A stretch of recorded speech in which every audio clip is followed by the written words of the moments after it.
एक गोष्ट आहे की सातत्याने टोमणे मारायला लागलं तर त्याच्यामधली मजा सहज निघून जाते.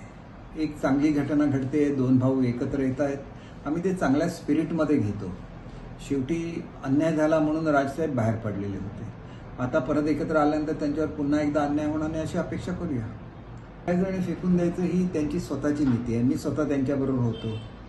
ज्यावेळेला राणेसाहेबांशी लढा द्यायचा होता त्यावेळेला माझा वापर झाला. त्याच्यानंतर त्यांनी सुद्धा यूज अँड थ्रो केलेला आहे. मला अनेक लोकांनी सांगितलं होतं की त्यांच्याबरोबर जाऊ नका, ते यूज अँड थ्रो करतात आणि त्याच्यामुळे मी ह्याचा अनुभव स्वतः घेतलेला. त्याच्यामुळे त्यांच्याबद्दल आदर असल्यामुळे अधिक काही बोलणार नाही. परंतु यूज अँड थ्रो ही त्यांची नीती आहे आणि अनाजी पंतांची तुलना देण्याऐवजी पेशव्यांची सुद्धा तुलना करता आली असती.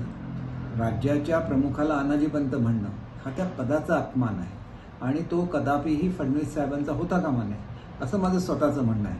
आणि शिकवणे म्हणजे आता नव्याने शिकवण्याची वेळ आली आणि ते राजसाहेब त्यांना शिकवतील अशी अपेक्षा करूया.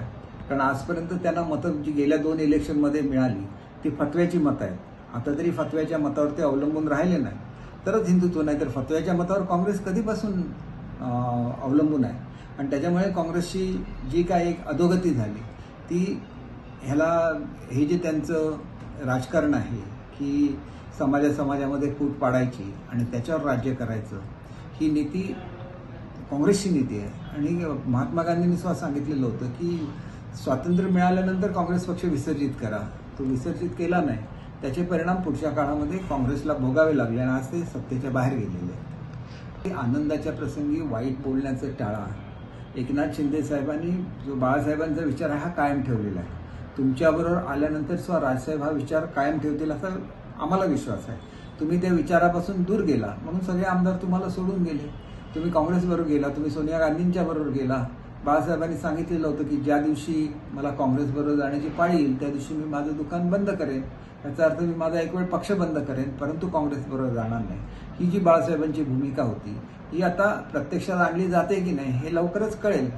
काँग्रेस आणि तुम्ही एकत्र राहिला तर मग बाळासाहेबांच्या भूमिकेला तुम्ही छेद दिला असाच अर्थ होईल. राजसाहेबांच्या येण्याने निश्चितपणे आपण एक गोष्ट लक्षात घेतली पाहिजे की ज्याला मनसेची स्थापना झाली त्याला शिवसेना 60वरून 40वर गेली आणि राजसाहेबांचे 20 कॅन्डिडेट निवडून आले.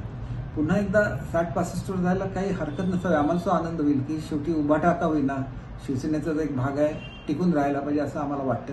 पण आम्ही आता स्वतंत्र आहोत. आम्ही बाळासाहेबांच्या विचाराबरोबर आहोत. आम्ही बाळासाहेबांच्या विचाराबरोबर राहणार. मूळ पक्ष आणि पक्षाचे कार्यकर्ते आमच्याबरोबर आहेत. तुम्ही तुमच्या मतामधून फतव्याची मतं वजा करा. किती मतं तुमच्याकडे राहिलेली आहे तुम्हाला स्वतःला कळेल. म्हणून जर तुम्हाला मनसेची गरज लागली नाहीतर मनसेने तुम्हाला बिनशर्त पाठिंबा देऊ केलेला होता त्यावेळेला तुम्ही तो घेतला नव्हता. त्याच्यामुळे आज किती टोमणे मारले तरी त्याच्याकडे दुर्लक्ष करणं हेच योग्य असं माझं स्वतःचं मत आहे. हे असं बोलणं योग्य आहे. बघा, त्यांनी काय फडणवीस साहेब म्हणाले म्हणजे त्यांनी रिस्पेक्ट दाखवला. शेवटी ते राज्याचे प्रमुख आहेत, त्यांच्याबद्दल रिस्पेक्टफुली बोललं पाहिजे. वैचारिक मतभेद असू शकतो पण वैचारिक मतभेद हा व्यक्तिगत पातळीवर उतरता कामा नये असं मला स्वतःला वाटतं. आणि त्या दृष्टीने राजसाहेब हे योग्य ते बोलत असतात असं स्वामी म्हणेन. शेवटी रस्त्यावरची सत्ता कोणाकडे असते याच्याबद्दल ह्याचं उत्तर काय मी देणार नाही. शेवटी नियमांचं पालन हे प्रत्येकाला करायलाच लागतं, आज ना उद्या करायला लागतं. आणि त्याच्यामुळे शक्यतो भांडणं मारामाऱ्या महाराष्ट्रात होऊ नये अशीच आमची सगळ्यांची इच्छा असणार आणि त्याप्रमाणे तो संयम बाळगला जाईल एवढी मी अपेक्षा करतो. मराठीच्या बाबतीत तडजोड झाली आहे कुठे? मराठी 10वीपर्यंत कंपल्सरी होती, आता 12वीपर्यंत कंपल्सरी होणार आहे. लवकरच त्याचा ॲक्ट अमेंड होईल. मराठी भाषेमध्ये इंजिनिअरिंगचं ट्रेनिंग सुरू झालेलं आहे. मराठी भाषा धोरण जाहीर झालेलं आहे ज्याच्यामध्ये त्यांना अपेक्षा होती की सरकारी कार्यालयामध्ये गेल्यानंतर मराठीमध्ये बोलावं. तर जो महाराष्ट्राचा नागरिक आहे त्याला मराठीमध्ये बोलणं आता कंपल्सरी केलेलं आहे. आणि मराठीमध्ये नाही बोलले आणि अधिकाऱ्यांनी जर रिस्पॉन्ड केलं तर त्या अधिकाऱ्यावर सुद्धा कारवाई करण्याची तरतूद ही मराठी भाषा धोरणामध्ये आहे. आंतरराष्ट्रीय मराठी संमेलनं आम्ही सुरू केली. जगभरातले मराठी लोक आता एकत्र आलेले आहेत. जे बृहन महाराष्ट्र म्हणजे महाराष्ट्राच्या बाहेर राहतात त्यांच्यासाठी वेगवेगळ्या योजना आणलेल्या आहेत. सीमा भागासाठी मराठीच्या योजना आणलेल्या आहेत. ते ज्या उद्धव साहेबांबरोबर आज गेले ते मुख्यमंत्री असताना मराठीची 4ही प्रमुख कार्यालय ही मुंबईतून बाहेर काढून नवी मुंबईला नेण्याचं निश्चित झालं होतं आणि तसे आदेश निघालेले होते. मी मराठी भाषेचा मंत्री झाल्यानंतर ते रद्द केलं आणि वाशीची जी जागा आमची नवीन होते त्याच्यामध्ये साहित्यिकांची राहण्याची व्यवस्था केली. भव्य मराठी भाषा भवन बांधून आमची 4ही जी मराठीची कॉर्पोरेशन्स आहेत ही त्या ठिकाणी आणण्याची व्यवस्था केली. त्या ठिकाणी मराठीच्या गॅलरी असतील आणि म्हणून एवढी छोटीशी इमारत बांधण्याऐवजी सगळ्यात मोठी जी इमारत असेल मरीन ड्राईव्हवरची ती मराठी भाषाची असेल याचा मला अभिमान आहे. निश्चितपणे मला सांगायचं की एक पॉझिटिव्ह ॲटिट्यूड हा राणेसाहेबांनी नेहमीच दाखवलेला आहे आणि त्याच्यामुळे हल्लीच जी काय एक कार्यक्रम झाला त्या ठिकाणी नौदलाने आपल्याला जी नौका दिलेली आहे ते बुडवण्याचा कार्यक्रम झाला त्यावेळेस त्याच्यामधून वाद निर्माण होण्याची शक्यता होती, पण तिथं त्यांनी समजूतदारपणा दाखवला. आता नवीन ॲक्वेरियम हे देवगडला होतं आहे आणि ज्या ठिकाणी कोरल्स आहेत त्याच ठिकाणी बोट बुडवली जाणार आहे.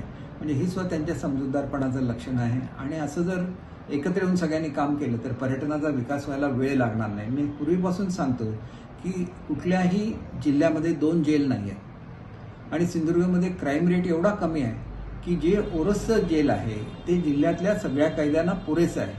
हे एक ऐतिहासिक जेल आहे ज्याला 150 ते 200 वर्ष झालेली आहे आणि त्याच्यामुळे त्या ठिकाणी जर पर्यटकांना सुद्धा बघायचं असतं की आतमधून जेल कसं असतं, त्याच्या सिस्टम्स कशा असतात. तुम्ही जर असं आपण असा एक उपक्रम सुरू केला की पर्यटक येत आहेत तर त्यांना जाऊन अटक वॉरंट द्यायचं, पकडून जेलमध्ये न्यायचं, एक दिवशी जेलमध्ये त्यांना जेवण द्यायचं, संध्याकाळी कोर्टाची जशी ऑर्डर देते की जेलमधून रिलीज करा तशी ऑर्डर नेऊन त्यांना द्यायची आणि मग त्यांना तिथून सोडायचं.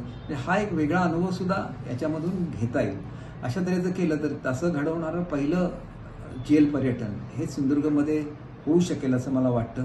आज एक अपघात दुर्दैवाने झाला आहे पण त्या अपघातामधून एक चांगलं असं घडलं की ते सगळेच्या सगळे कैदी हे आज ओरसला ट्रान्सफर झालेले आहे.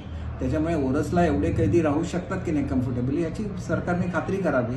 हे जेल डिनोटिफाय करावं आणि पर्यटनासाठी त्याचा वापर व्हावा. कारण सावंतवाडी ही एक सांस्कृतिक राजधानी आहे जी भोसले कुटुंबियांच्या संस्थांचं ते हेडक्वार्टर होतं, तर त्याचं महत्त्व सुद्धा तसंच राहिलं पाहिजे. तर असे अनेक नाविन्यपूर्ण उपक्रम सावंतवाडीला सुरू झाले पाहिजेत. तर मग मुख्यालयाच्या बाबतीतला जो लढा देताना अनेक लोकांनी त्याग केलेला आहे. मुख्यालय जरी होऊ शकलं नाही तर एक सांस्कृतिक राजधानी म्हणून सावंतवाडीचं महत्त्व निश्चितपणे वाढेल असं मला वाटतं.